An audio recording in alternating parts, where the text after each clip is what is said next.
बड़ी ताकत वो बन सकते हैं। इसी के संदर्भ में मैं प्रोफेसर सामुरिया जी से जानना चाहूंगा कि ये जो सामाजिक और राजनीतिक क्षेत्र है, उसमें जो छात्रों की शक्ति होती है, वो किस प्रकार से उसका महत्व है, किस प्रकार से वो काम कर सकते हैं। जैसे आपने भागीदारी की भी बात कही थी कि अगर ये पढ़ लिख करके आगे आए और वो इसमें हिस्सेदारी लिए तो क्या क्या बदलाव आप हो सकते, क्या महत्व है इनके शक्ति का, कैसे एहसास कराएंगे इनको।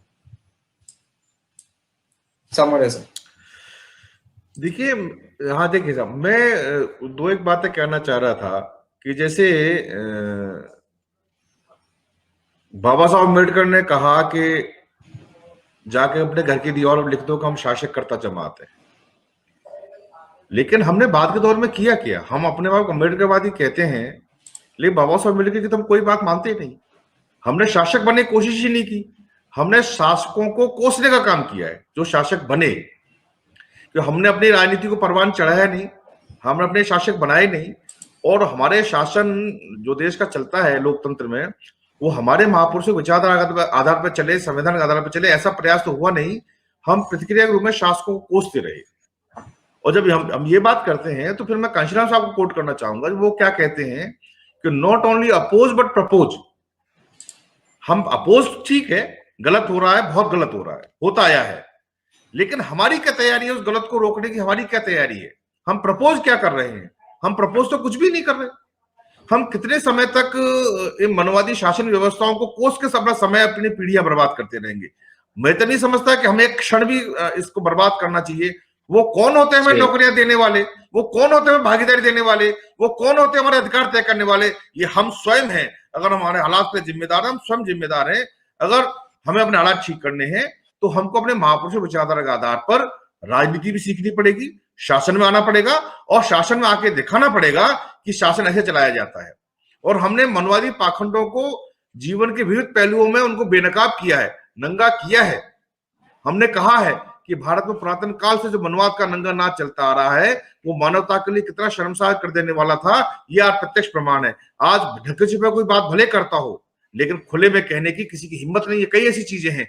हम शासन में भी प्रमाणित कर सकते हैं कि फुले अम्बेडकर विचारधारा से प्रशिक्षित व्यक्ति इस संविधान के आधार पर वो शासन दे सकता है जो सम्राट अशोक के शासनकाल की पुनरावृत्ति कर सके।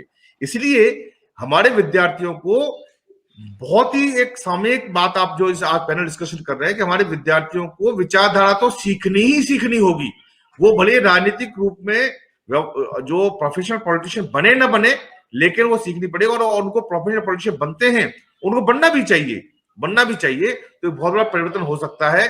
और आज जो हालात है, मैं फिर एक बात कह रहा हूं कि आज हमारे तमाम तरह के जो IIT के ग्रेजुएट्स हैं, तमाम मेडिकल ग्रेजुएट्स हैं, तमाम मैनेजमेंट के बड़े बड़े लड़के हैं, जो एक बहुत बड़ी विडंबना मैं आपसे साझा करना चाहता हूं कि तमाम मल्टीनेशनल कंपनीज में, तमाम कॉर्पोरेट सेक्टर में वो अपनी सामाजिक पहचान छिपाकर बड़ी बड़ी नौकरियां करके बड़े बड़े वेतन पा रहे हैं।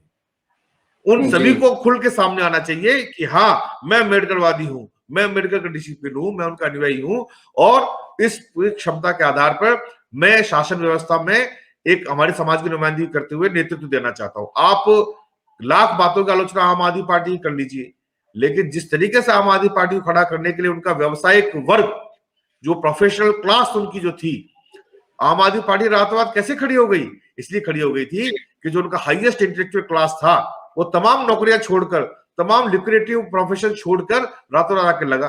क्या हमारा ये लुक्रेटिव वर्ग, हमारा ये सुविधाभोगी वर्ग करने को तैयार है? मुझे लगता नहीं कि बहुत परिस्थिति बदली है। जब बाबा साहब रोए थे आगरा में 18 मार्च 1956 को कि पढ़े लिखे लोगों ने धोखा दिया है, वो परिस्थिति बहुत अधिक बदली नहीं है। कांशीराम साहब ने उस परिस्थिति बदले का डेंट जरूर मारा, लेकिन अंततः कांशीराम साहब को भी ये रियलाइज हो गया था जब कई चीजें हुई कि बहुत निरर्थक हमने इसमें ऊर्जा वेस्ट की। तो हमें फिर हम पहुंच के कहां रहे कि पढ़ा लिखा सरकारी नौकरी पेशा अधिकारी कर्मचारी क्यों मूवमेंट को धोखा देता है, या क्यों मूवमेंट का तो वफादार आदमी नहीं बनता? क्योंकि विद्यार्थी काल में हमने उसको फुले अम्बेडकर की शिक्षा से प्रणीत नहीं किया। अगर हम उसको वो शिक्षा से प्रणीत कर दें तो मेरा दावा है कि कोई भी सरकारी अधिकारी कर्मचारी हमारे मूवमेंट से डिग नहीं सकता। तो ये बहुत आवश्यक है कि वो शिक्षित हों, और जीवन के विविध पहलुओं में, और राजनीति भी उसका सबसे बड़ा पहलू है क्योंकि शासन प्रशासन को नियंत्रित राजनीति ही करती है।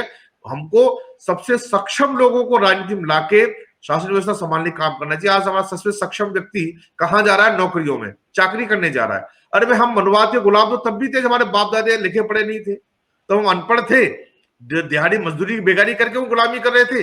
आज हाईली क्वालिफाइड एजुकेटेड हैं, तो अब 8 से लेकर शाम को 8 बजे तक गुलामी कर रहे हैं।